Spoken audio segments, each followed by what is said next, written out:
Қандай ұлт болса да төрімізді берсек те төбемізге шығармаймыз.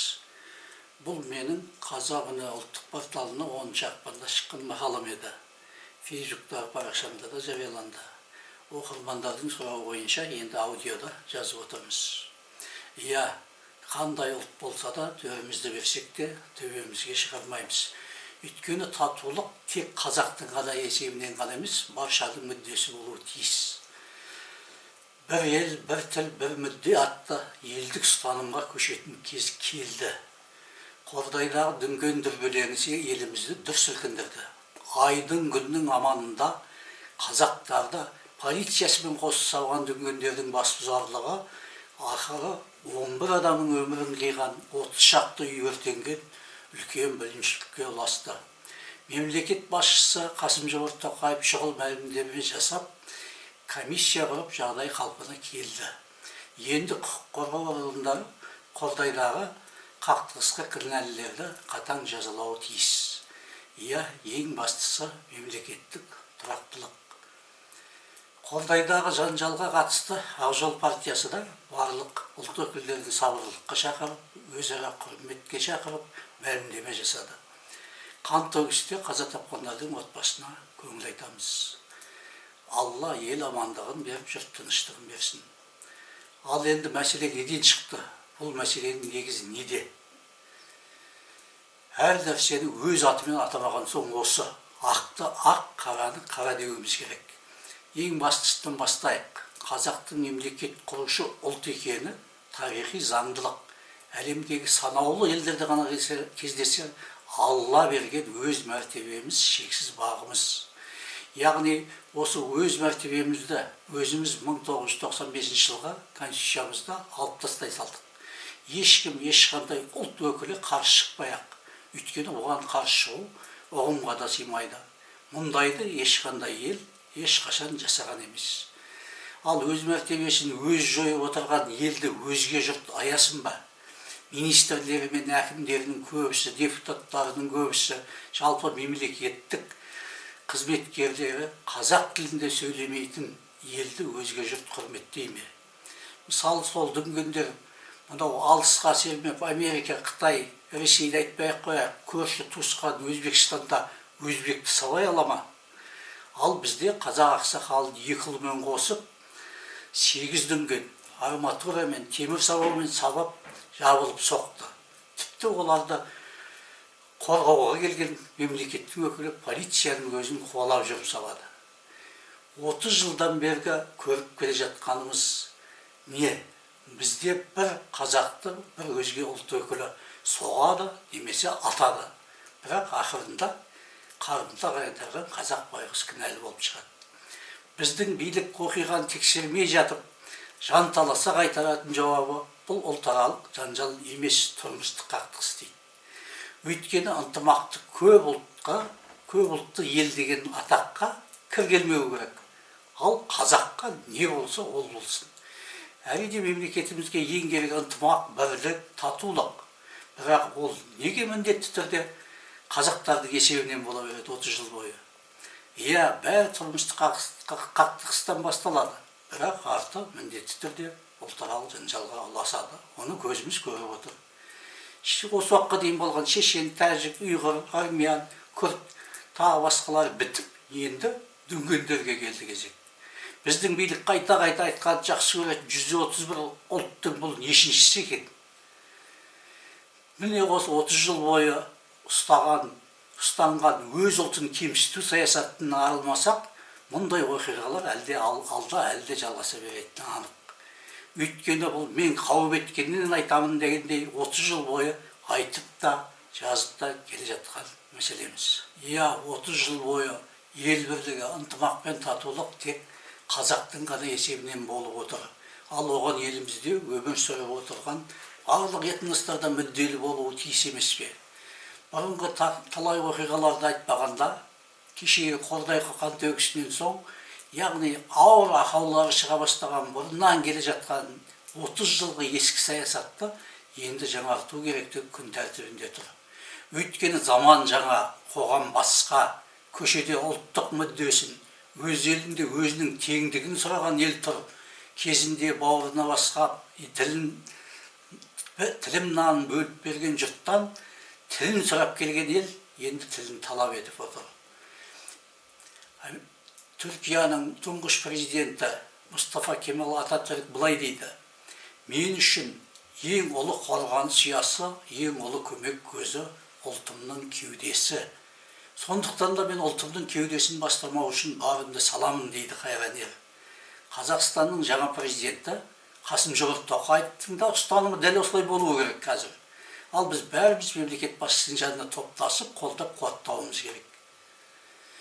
Бізде ұлтымыздың кеудесі басылып жатқан кез аз болған жоқ. Ал кеше біздің мемлекеттің өкілі полицияның бетіне түкіріп, яғни мемлекетіміздің кеудесі басылды.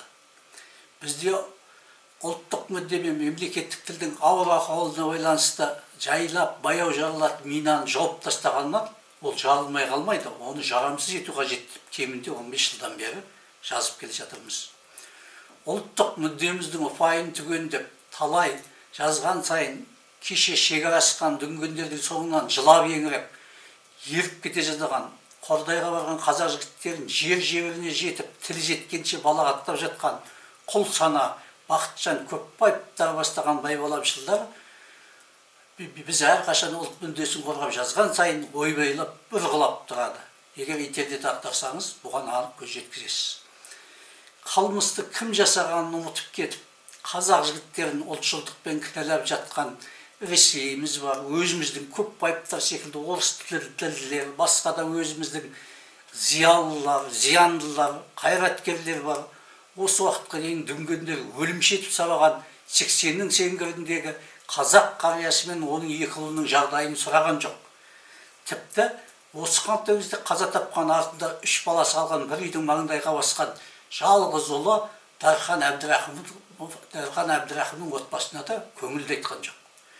Әрбір осындай қайғылы оқиғадан соң әдеттегідей билік өре түгел түрегеліп шұғыл шаралар қолданады. Комиссия құрылады, кінәлілер табылып жазаланады. Сонымен бітеді бәрі. Бірақ алда тағы да қайталанбауына кепілдік жоқ. Үйдің шатырын ауыстырғаннан ештеңе шықпайды. Үйдің іргетасын нықтау керек. Ал үйдің іргетасы дегеніміз не? Ол ұлттық идеология. Ұлттық идеология конституцияға мемлекет құрушы ұлт қазақ ұлты деп жазудан басталады. Ұлттық идеология мемлекеттің азаматтарына мемлекеттік тілді міндеттеуден басталады. Мемлекеттік тілді мемлекетке міндеттейтін заң шығаруымыз керек. Өйткені мемлекеттік тілді міндеттеу мемлекеттің міндеті. Яғни тіліңді білмесе, өйткені өзге жұрт тірлігіңді де білмейді. Жатпейділік жалғаса береді. Қазақтың тілі мен тарихын Қазақстандағы барлық этностар жақсы білетіндей деңгейге жетуіміз керек. Сонда ғана қазақ халқына деген өзге елдің құрметі оянады. Мемлекет құрушы негізгі ұлт қазаққа жақындайды. Мысалы, өткен жылы осыдан 2 ай бұрын ғана желтоқсанда елордамызда Қазақстан Халқы Ассамблеясының тіл форумы өтті. Біз соған қатыстық. 50-ге жуық өзге ұлт өкілдері қазақ тілінің майын тамызын сөйлеп жырын оқығанда қатты риза боласың. Біз де сөйледік. Яғни жүздеріне қарасаң бәрі қазаққа ұқсап кеткен. Мен өз сөзімде қазақ тілін менің өзімнен кем емес сөйлеп отқан сіздердің барлықтарыңызға басым деймін. Ал сіздер білесіздер ме, қазір кімге қай ұлтқа ұқсап кеткендеріңіз дегенде барлығы да бірден қазаққа деп шу ете қалды.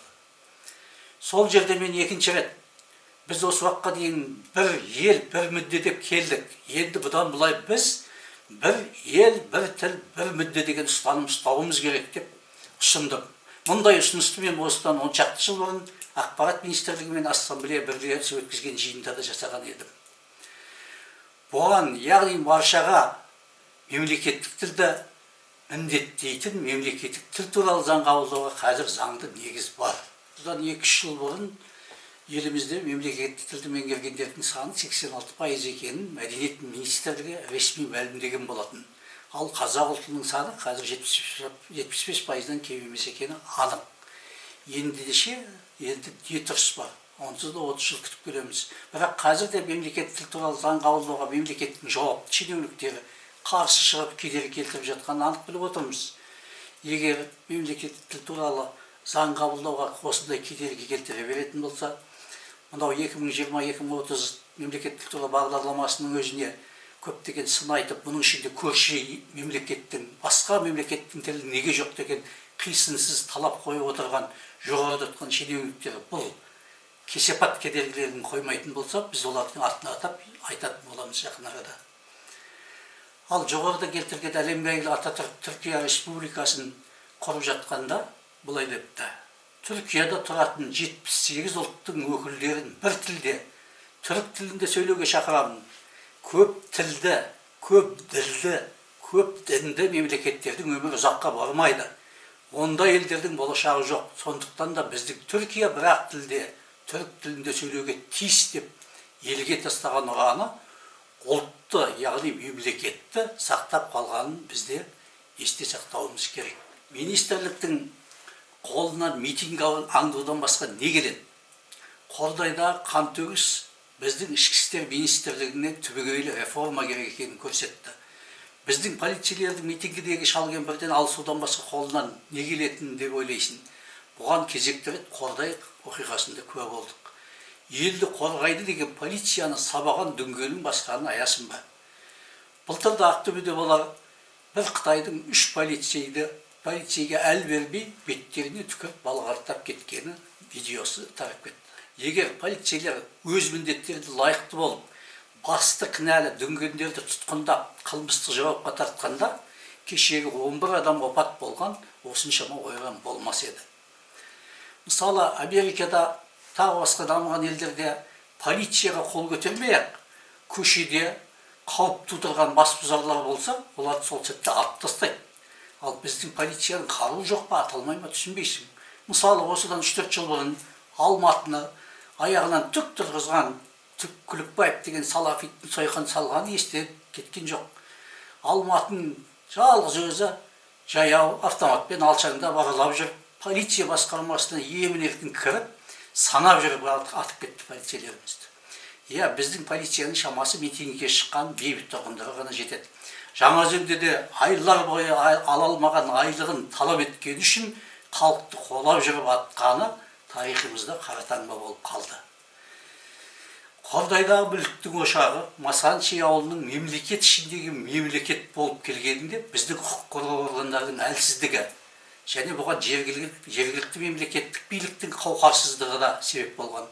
Ал бұл екеуіне елімізді жегідей жеп құртып келе жатқан жемқорлықты қосып қойыңыз. Дүнген мәдени орталығы төрағасы Хусей Дауровтың Фейсбуктағы парақшасын қараңызшы. Оған қарасаңыз, ол біздің Қазақстанда тұрмайтын адам секілді. Елімізбен байланыстыратын бірде-бір белгі жоқ. Оның президенті Қасым-Жомарт Тоқаев емес, Си Цзиньпин секілді. Сөздің қысқасы, Грузияда Саакашвили құқық қорғау органдарында қалай реформа жасады, бізде де дәл сондай реформа жасауымыз керек. Грузиядағылар құқық қорғау органдарында парақорлықтың жоқ екенін айтады. Ал бұл Саакашвилидің ерлігі екенін, Саакашвилидің басты қарсыласы, одан кейінгі президент болған адам, ол да, яғни содан кейінгі президентті мұны ашық мойындап айтып жүр. Қордай қантөгіс туралы айтқанда, яғни сөзімізді қорыта айтқан кезде, ең бастысы кінәлілер жазалануы керек. Яғни қылмыскерлер өз жазасын алуы тиіс. Ал олардың кімдер екенін біздің құқық қорғау органдары қараңғы үйдің қара мысығы демей-ақ елдің бәрі қазір біліп отыр. Бірінші, қазақтың қариясын 2 ұлымен қосып сабаған 8 дүнген. Бірақ не екенін біліңіз, қазір тұтқындалғандардың ішінде олардың 3-інің ғана аты жөні жүр. Екінші, Қазақстан заңына бағынбай полицияны сабағандар, яғни 2 полицейді сабаған дүнгендер. Үшінші, осы 2 полицейді ұрып жатқан жігіттеріне тоқтау салмай, яғни қайта құштап тұрған арандатушы сол жердегі дүнген шалдары және басқалар. Ал жазықсыз жандар ешқандай жазаланбауы керек, күйіп кетпеуі керек. Қазір жан-жақтан анталап тұрған жат пейілді арандатуларға берілмеуіміз керек. Ол үшін сабырлық сақтап, үкіметтік комиссияның нәтижесін күтейік бәріміз. Ең бастысы мемлекеттік тұрақтылықты сақтауға барлығымыз атсалысуға тиіспіз. Ал елімізде өмір сүріп жатқан этностар бір мезгіл шаңыраққа қарап қойса артық болмайды. Қазақстан Халқы Ассамблеясы ғимаратының маңдайшасына немесе эмблемасына қазақтың қасиетті шаңыраққа қараңдар деген өнегелі сөзін жазып қойса дұрыс болар еді. Қандай ұлт болса да қазақа кең пейілімізбен төрімізді берсек те төбемізге шығармаймыз. Тәу етер тәуелсіздігіміздің іргесі берік болып, ел аман, жұрт тыныш болсын.